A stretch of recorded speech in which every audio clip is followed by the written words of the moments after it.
Hey guys, we're online with Zev Feldman here, and as I mentioned in some of my other videos, he has an amazing 10 LPs coming out this record store day. And in this video, we're just going to hit a couple of records that are coming out on one of his labels, the Deep Digs imprint or label. So Zev, tell us about what's going on with that project. Oh, good. Thanks so much, man. Well, I wanted to talk, when I started my record label, I wanted to make a label group. So I founded Deep Digs Label Group. And underneath Deep Digs, that umbrella, you have the Jazz Detective imprint that I use for my jazz recordings. And then I also have Deep Digs, which I use for non-jazz recordings. Well, the inaugural release on the Deep Digs label is from the great guitarist, vocalist, sister Rosetta Tharpe. This is a recording called Live in France, the 1966 concert in Limoges. It comes to us from the folks at INA in Paris, which is a division of the French government which oversees the ORTF radio archives. And um, in short, I've been working with this organization for about a decade, bringing all sorts of recordings to light that otherwise may not see the light of day. And it's a very privileged relationship. We get to go in to the vaults actually through them. I don't go to Paris and go there myself, although I've been there. Um, but they do these searches for us. And 7 years ago, that's a photograph taken by the great Hans Hartzheim. Or actually, that's a Bert Goldblatt shot. Beautiful. Gold yeah. A lot of Bert Goldblatt beautiful stuff in the packaging as always. I'm just gonna with flip that through Gibson this SG. while you Yeah. talk. It's SG with the three pickup special. No, well, these are recordings that I first discovered in 2017 while doing a search. And truth be told, I tried putting these recordings out over the years, and it was always very difficult to find someone that wanted to collaborate with me on this. And to me, it's very important. This is a never before released live solo guitar concert that's captured in 66. When I started my label, I was really on a mission to go back and be able to bring some things back out, put some things out that hadn't been out before, passionate projects that I had been holding on to for a while. And I'm really happy that the folks at Elemental Music, who are my partners in Deep Digs, they agreed to do this recording. And it looks like we're going to come pretty close to shipping sold out on this. But this is a really important document. Sister Rosetta Tharpe has been coined the godmother of rock and roll, inducted in the Rock and Roll Hall of Fame. Just an incredible artist who I first became taken with back in the early 2000s. I worked at Polygram. I'm sorry, it was Universal Music Group at that time, first Polygram. And we did a reissue of the Gospel Train album that was recorded for Mercury Records. And I fell in love with this record and with Sister Rosetta. And I was on this mission to listen to all sorts of different recordings from her.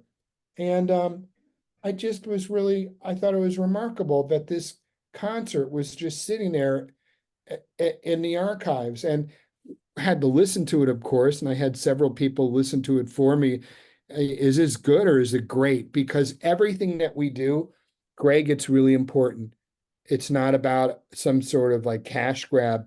We have to really be guardians for the artist's legacies and putting out all the only the best of the best. And if it doesn't reflect the artist right, it shouldn't come out. But this is really a tour de force performance. She has the audience eating out of her hand. There's two or three encores. And a place just loved her. And it's really important. She was really one of the first African American artists out of the States to go and really start frequently touring over there. She built an audience for herself in Europe. And um, Gene Buslin, the author, Franco author, he has written a book about her touring and her adventures in Europe. And anyways, we had him write the liner notes with this, and also the author of Shout, Sister Shout, Gail Wald. And we had a chance to really put together some wonderful editorial to accompanying this music. It's a beautiful gatefold release, typical editorial style that I like to do. The great Susan Tedeschi gave us a wonderful interview, and she's just an enormous fan and was speaking to her greatness. But, Billy Gibbons from ZZ Top, we went to Henry Rollins, Brian Ray, the great guitarist, and Shamika Copeland. And it was just really a wonderful opportunity to celebrate her memory and her legacy. And I think this is a terrific recording that will remind people of how wonderful she was. And it's just so nice too, because Sister Rosetta is getting a lot of acclaim. I think now, decades. She passed away in 1973, but her legacy just continues to inspire and build a new audience. And she transcends audiences and generations. It's really inspiring. Yeah. And Kind it of was a remarkable woman. overdue, and a lot of young people don't know her. So this is a great introduction to a whole new generation of people that didn't realize how influential she was. Gospel, blues, rock. Well, great. Let's check out another recording that you've got on your Deep Digs imprint. Let's see. Do I do Chet? Yeah. Let's do Let's Chet. do Chet. He and Chet came up together. They started out as buddies, and I would say this is maybe the only recording of them, the two buddies as a duo. I don't think there's any other recording of the two of them together. These are amazing artists. I love Jack Sheldon a lot. For me, I came up watching on Saturday morning Schoolhouse Rock, Conjunction Junction. I'm just a Bill. That was my introduction to Jack Yeah. Sheldon. And Everyone else my age too, the same thing. And we didn't know he was a white guy until years later. he was the musical leader, a music director for the Merv Griffin show. He was an actor, was on a television show for one season called Run Buddy Run. And he was really one of the prominent voices of West Coast jazz. And he was best friends with trumpeter Chet Baker. This release is really important. I want to tell you the whole story. So first of all, I've had the good fortune of working with the estate of Chet Baker now on several projects, starting off with Live in Paris a few years ago, to Blue Room, which we put out on my label, Jazz Detective, and this release called Imperfect Harmony, the Lost album. And folks, you'll have to indulge me. I hear sometimes these echoes of, oh, the word lost album again, but this is really a great way to describe it. And we gave it a title, Imperfect Harmony. So in 2023, I was contacted. Thank you for referring me, author and historian Jeff Gold, to a gentleman named Jeff Pollock, who is a producer and a partner working with the great filmmaker Frank Marshall. Frank Marshall, of course, everyone should know, maybe you'd be familiar with if you're into behind the scenes folks. Frank Marshall is one of the most important filmmakers of our lifetime. Raiders of the Lost Ark, Born Identity, Color Purple, Gremlins, Goonies, co-founder of Emblem Entertainment. But that's Frank Marshall's career. His father was guitarist and arranger and producer Jack Marshall, who worked with a lot of iconic artists, and worked at Capitol, as far as I understand, as well, and was really a force on the West Coast jazz scene himself. Even he made an album with the great Shelly Manne on Contemporary Records, which folks should track down. But Frank Marshall's father, Jack Marshall, in 1972, brought his friends Chet Baker, Jack Sheldon into a recording studio in Tustin, California, with an incredible band with pianist David Frischberg, bassist Joe Mondragon, and drummer Nick Ceroli. Ceroli was from the Tijuana Brass. And I want to also, point out that Jack Marshall brought him in with his friend and co-producer Hank Quinn, and they made this studio album. And as Frank tells us, and this is inside the package, there's some wonderful editorial in here with a wonderful, some wonderful writings and stuff. But the point was, they made this record in 72. Suddenly in 73, Jack Marshall passed away suddenly. I understand he was originally shopping this album to come out at the time, and unfortunately, he never had a chance to finish that mission. And last year, I got approached by Frank Marshall, who told me that, we have my family has these tapes. We'd like for them to put this out. And as it is, I knew the estate of Chet Baker. So also at Elemental Music, my co-founder of Elemental, Jordy Soleil, is one of the most passionate Chet Baker fans that I've ever met. So this really fit the bill for a lot of reasons, but the music is great. It's 35 minutes. It's a studio album made just like they made back in those days, but something else here. We had the original mastered tape reel, mixed and mastered. And because of this, we worked with the great engineer, Matt Luthens, and we were able to create an all analog recording. Mhm. This is an audiophile's dream. The music is wonderful. You have vocals of Chet and Jack, and you have this amazing band. This is a really important statement. I'm really honored to play a part in bringing this project out. It's really remarkable music. So I'm very proud of this release, and I want to thank Frank Marshall and his family and Jeff Pollock for coming to me and entrusting with me the great responsibility that goes putting one of these projects out. But this is really special. And we rewrite the history book. Why is that? Because this predates by a whole year Chet Baker's official comeback. Mm. So he had taken some time off. So very important. I'm really proud about it. Thank you. Let's move on to something else from the Deep Digs label. There's one left.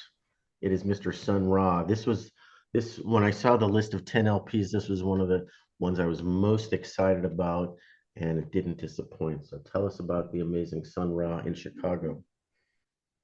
Sun Ra in Chicago, Sun Ra at the showcase. These are recordings made at the fabled Jazz Showcase in Chicago, owned by the legendary impresario Joe Siegel. These were recordings made in 1976 and 1977. And, this is the live experience. It includes a lot of different moments of inside and outside jazz, if you will. And it really represents, the genius of Sun Ra. These are recordings that were compiled and researched by Michael D. Anderson, who is the archivist for the Sun Ra Trust. And this is my first project with the organization, with the trust, and their representative, Erwin Chusid. I'm very honored to be able to bring these recordings out. But I absolutely just love the music, and it really shows us how brilliant he was. Because again, there's like a mixed bag of all sorts of types of repertoire that we're listening to. But this is what you get with Sun Ra. And it's just, don't take my words for it. Read John Corbett's essay. And we interviewed folks like Reggie Workman and Dave Burrell and David Murray, and Thurston Moore wrote something for us as well. Yeah, Just some amazing. really remarkable editorial. But Sun Ra is really important. He's really an artist that has transcended generations and audiences. The Sun Ra Orchestra, which still tours, and it features one of its statesmen, the great Marshall Allen, who's 99 years old. We interviewed him for this release too. All sorts of great photographs too. Hal Rammel, who is a photographer who was at the actual concerts. His work decorates the package as well Yeah, as other photographs. That's a Beryl Oakland. Look, tape it's a boxes beauty. that That's a we beauty had. That's right there. Beryl Oakland shot. I Sunglasses. really want to knock people out with the presentation. The music is out of this world, and I'm really happy to and proud to be able to collaborate with the Sun Ra Trust, and that's on the Jazz Detective label. Well, you mentioned the showcase in Chicago. Does that imply that there's a whole treasure trove of records there? I know you can't tell us all your secrets. There could be, but believe it or not, these recordings came from the Sun Ra Trust. They Oh, the came from Sunrock their Trust. archive. Ah, Sun Ra was active in recording concerts that they gave. They have an extensive archive. Not all artists did this, but Sun Ra left behind lots of important documents. That's why these projects have been able to happen, but just really remarkable stuff. Nice. Okay, great. Well, Sunral has he released hundreds of LPs in his life, and so it's amazing. There's still more great stuff to come out. So that's the three records on Deep Digs and or Jazz Detective, I think, all three. Yeah. So those are coming out on Record Store Day, coming up in April. What's the date going to be? April, I don't even know. April 20th, 20th, and then 20th. on April 26th, the following Friday, CDs and digital downloads will be available and some select streaming as well. Okay, nice. And I just happened to notice online that uh, Jazz Appreciation Month is April, which I didn't know we needed a month, but you're doing a special project for that also. I am. I've been very fortunate. Mark Ruffin at XM Real Jazz invited me to XM to record 4 2-hour radio specials, which will be airing throughout the month on XM every week. And also, they'll be on the XM satellite radio app. I want to thank Zach Shelby Cisco, who helped me script and playlist a lot of this too. It took a lot of work. It was really rewarding doing this. It was a lot of fun, but we have a chance to show music from all these different releases that are coming out. And So I'm really happy. I was actually a communications radio broadcasting major in school. So for me to do something like this kind of came back. It was a trip. But I seriously I would just encourage everyone to listen. Jazz Appreciation Month is the month of April, and XM Satellite Radio has a whole bunch of different specialty programming planned as well. I'm just honored that they would ask me to do it, and it was a blast. But it's great. Anything for this music, I'm happy to take the attention. For us to be able to devote some spotlight on it, um, because we're making new fans of this music every day, and anyways, you don't need an owner's manual. Just tune in and listen and have fun. But it's very rewarding. Greg, I just want to say, like, working on these projects, these are not widgets. These are very emotional goods. I am a lifelong audiophile. I'm a record collector, like so many of your viewers, and I really try to go out of my way to raise the bar with record making in terms of building these experiences. I really hope that folks will enjoy them. There was a lot of love and a lot of teamwork that went into it as well. I'm not the only guy. I have Zach Shelby Cisco and James Batsford, who are my two production managers and associate producers that I work with. But we have a host of different designers and different recording engineers and really the folks that put up the money to make these projects happen. I feel very lucky, but I get to live in a very creative universe and in doing these sort of projects. But Well, it's really you're living the gratifying. dream life. This is I, if I could steal your job and just make jazz records all day, and and I'd Greg, I'd be happy to do that someday. 30 years ago, I was doing this as an intern at Polygram I wasn't doing this. I was working in a distribution office, learning about the music business from the bottom up. Hey man, I'm not embarrassed to say I was working overnights at a gas station. Like, I've been on the bottom of the shoe. I just feel so privileged that folks allow me or come along for these journeys to be a part of these experiences. I don't take it for granted, and I'm just eternally grateful. I just want to keep going. I just want us to keep doing these creative records, and it's because of the listeners and viewers of your channel that we're able to accomplish that. So thank you all. Fantastic, fantastic. Well, thank you, Zev, and we'll probably do something else with some of your other releases. There's too much to fit into one video because you've got a massive 10 records coming out this month, which I can't believe anybody would put that much stress on themselves, but you've done it, survived so far. So thank you very much, Zev. We'll talk to you soon. Okay, take care.